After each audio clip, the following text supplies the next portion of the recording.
बहुत ध्यान दीजिएगा, कुछ गैर मुस्लिमों को आप याद रखिए, उनके वास्ते दिल से दुआ कीजिए कि अल्लाह उनकी नस्लों को इस्लाम के लिए कबूल फरमाए। इंशाअल्लाह दुआ करेंगे, हाथ उठा दीजिए इंशाअल्लाह। इस नमूने को बड़ी तेजी के साथ खत्म कर रहा हूँ। एक नाम याद रखिए, खुशनसीर सिंह।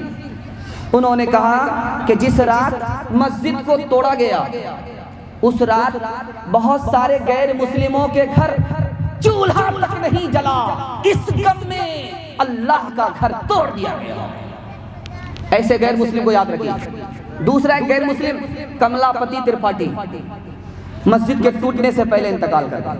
हाथ जोड़ करके वो कहते थे, लोगों ये मस्जिद भी अल्लाह का घर है, मंदिर भी अल्लाह का घर है, मस्जिद भी अल्लाह का घर है, इसे मत तोड़ना।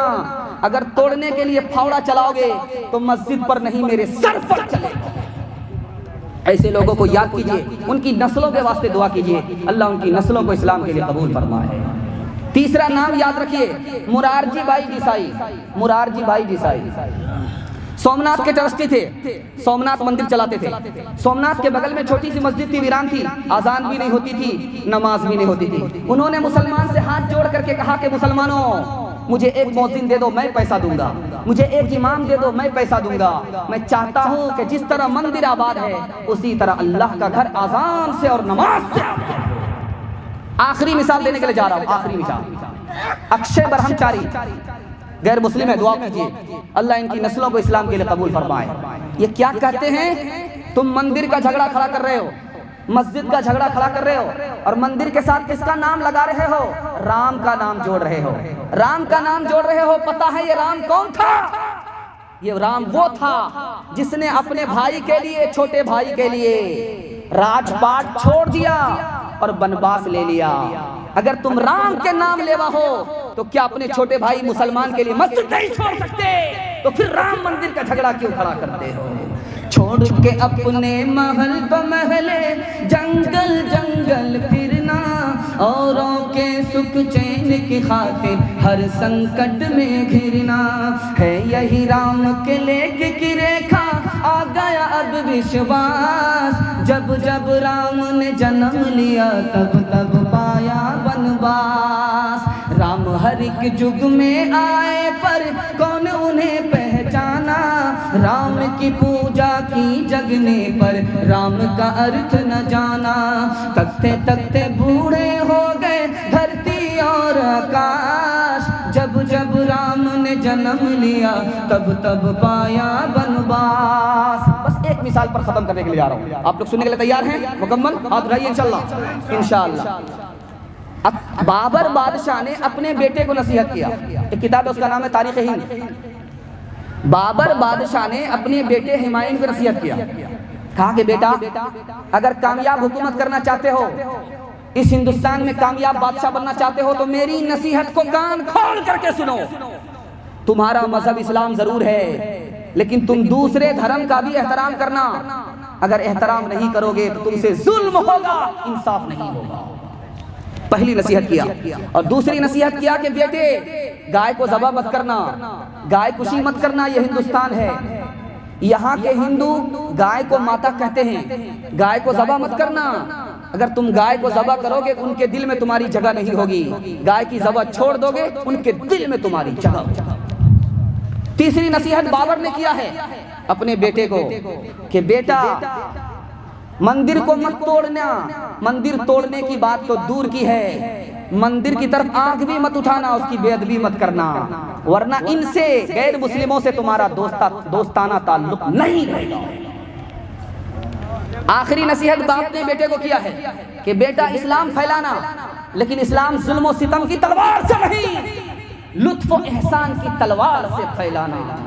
कैसी मस्जिद कैसा मंदिर ये तो सियासी चाले हैं। जिस्म भेड़ियों के हैं लेकिन मुंह पर भेड़ की खाले हैं। आम की लकड़ी बेच रहे हैं पंडित जी अब चंदन में, पंडित जी अब चंदन में। चाहे हो गुजरात के शोले चाहे बंबई के फितने, सबको है मालूम के नेता जी हैं शुभ चिंतक कितने।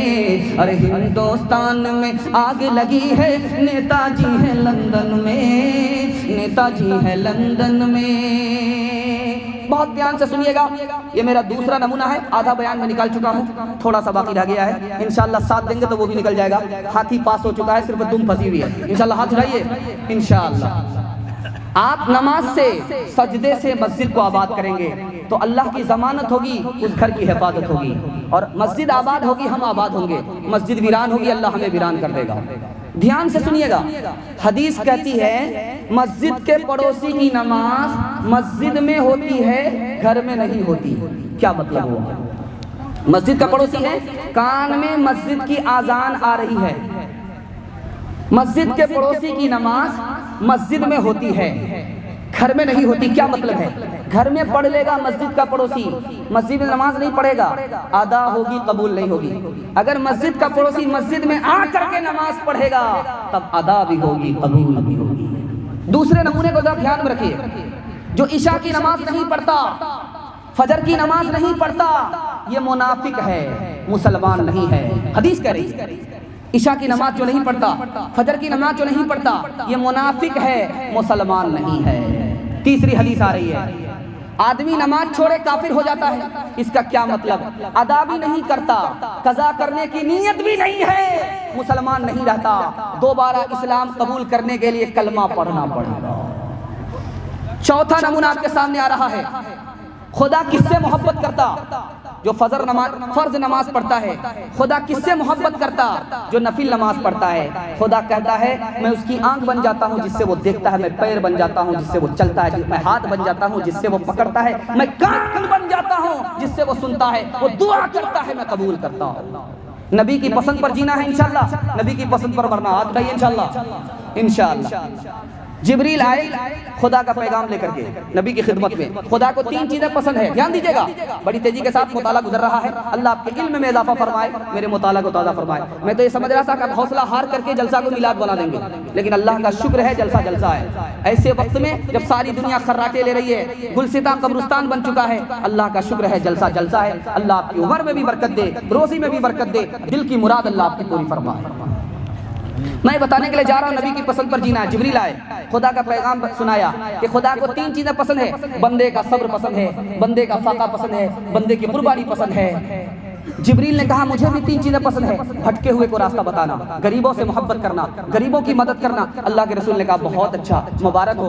हजरत अबू बकर खड़े हुए, या रसूल अल्लाह मुझे भी 3 चीजें पसंद है, मेरी बेटी आपके निकाह में है, मैं आप पर पैसा खर्च करता हूँ, आपका चेहरा देखता हूँ, मुझे सुकून मिलता है। अल्लाह के रसूल ने दुआ दी, बहुत अच्छा, मुबारक हो। वो बैठे हजरत उमर खड़े हुए, या रसूल अल्लाह मुझे भी 3 चीजें पसंद है, पुराना कपड़ा पहनता हूँ, खुद नेकी करता हूँ और दूसरे को नेकी का हुक्म देता हूँ, खुद बुराई नहीं करता, दूसरे को बुराई छोड़ने की हिदायत करता हूँ, ये मुझे पसंद है। अल्लाह के रसूल ने दुआ दी, बहुत अच्छा, अल्लाह मुबारक फरमाए। वो बैठे हजरत उस्मान खड़े हुए, या रसूल अल्लाह मुझे भी 3 चीजें पसंद है, कुरान की तिलावत करना, भूखे को खाना खिलाना, नंगे को कपड़ा पहनाना, ये मुझे पसंद है। दुआ दी कि मुबारक हो। बैठ गए हजरत अली खड़े हुए, या रसूल अल्लाह मुझे भी 3 चीजें पसंद है, गर्मी का रोजा रखना, मेहमान की खिदमत करना और दुश्मन से मुकाबला करना, या जान लेना या जान देना। मुसलमान हर हाल में कामयाब है, मारा तो गाजी मरा तो शहीद।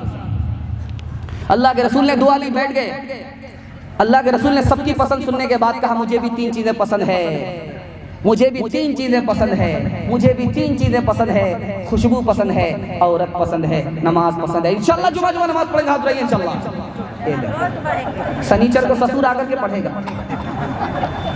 मस्जिद आज तेरी सुनसान है, तो अपने को कहता मुसलमान है, तो अपने को कहता मुसलमान है, तो अपने को कहता मुसलमान है। होश कर खोल आंखें कहाँ सो गया, होश कर खोल आंखें कहाँ सो गया, देख दुश्मन ज़माने